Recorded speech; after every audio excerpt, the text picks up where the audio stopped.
இஸ்லாம் தனியுடைமைக்கு எதிரானதல்ல. அதே நேரத்தில் பொது உடைமையை முறையாக பேணுகிறது என்பதன் மகத்தான எடுத்துக்காட்டுதான் இந்த ஜகாத். தனி மனிதன் உழைத்து சம்பாதிப்பதையும் சம்பாதித்ததை கொண்டு முதலீடு செய்து தொழில் செய்வதையும் இஸ்லாம் தடை செய்ததில்லை. அதே நேரத்தில் அதனை கொண்டு சமுதாயத்தை ஆக்கிரமித்திடவோ புறக்கணித்திடவோ இஸ்லாம் அனுமதிப்பதில்லை. அதுபோலவே மனிதன் சுயநல பேயாக பணம் என்று பணத்தை சேர்ப்பதை மட்டுமே நோக்கமாக கொண்ட முதலாளியாக மாறிட இஸ்லாம் ஒருபோதும் அனுமதித்ததில்லை. அல்லாஹு தஆலா எங்கெல்லாம் தொழுகை பற்றி கூறுகிறானோ அந்த அளவிற்கு முக்கியத்துவமாக ஜக்காத்தையும் சேர்த்தே வலியுறுத்துகிறான். சூரத்துல் பக்ராவில் 110வது வசனத்தில் அல்லாஹ் இவ்வாறு கூறுகிறான்: தொழுகையை நிலைநாட்டுங்கள், ஜக்காத்தை வழங்குங்கள், உங்களுக்காக நீங்கள் முற்படுத்தும் நன்மையை அல்லாஹ்விடத்தில் பெற்றுக் கொள்வீர்கள், நீங்கள் செய்பவற்றை நிச்சயமாக அல்லாஹ் பார்க்கிறவனாக இருக்கிறான். ஜக்காத் என்றால் என்ன என்பதை பார்ப்போம். அரபு மொழியில் ஜக்காத் என்ற வார்த்தைக்கு வளர்ச்சி அடைதல், தூய்மைப்படுத்துதல் போன்ற பல அர்த்தங்கள் உண்டு.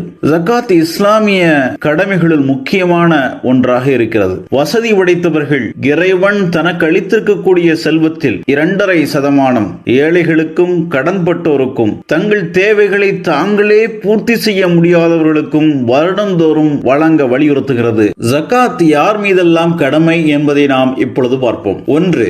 அவர் சுதந்திரமானவராக இருத்தல் வேண்டும். 2. அவர் முஸ்லிமாக இருக்க வேண்டும். 3.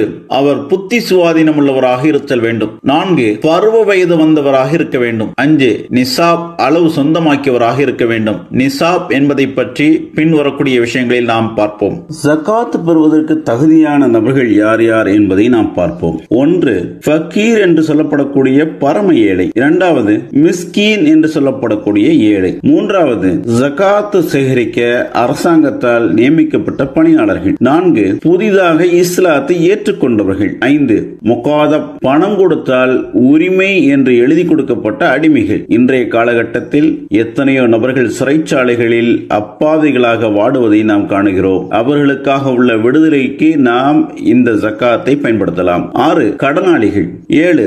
இறைவழியில் போராடும் போராளிகள். போராட்ட களங்களுக்காகவும் நாம் செலவழிக்கலாம். 8. வழிப்போக்கர்கள். இந்த 8 விதமான நபர்கள் ஜக்காத் பெறுவதற்கு தகுதியான நபர்கள் என்று இஸ்லாம் நமக்கு சொல்லித் தருகிறது. அடுத்ததாக ஜக்காத் யார் யாருக்கெல்லாம் கொடுக்க கூடாது என்பதை பற்றி பார்ப்போம். 1. பெற்றோர்கள், பெற்றோர்களின் பெற்றோர்கள், அதாவது அவர்களுடைய மேல் தலைமுறையினர். 2. பிள்ளைகள், பேர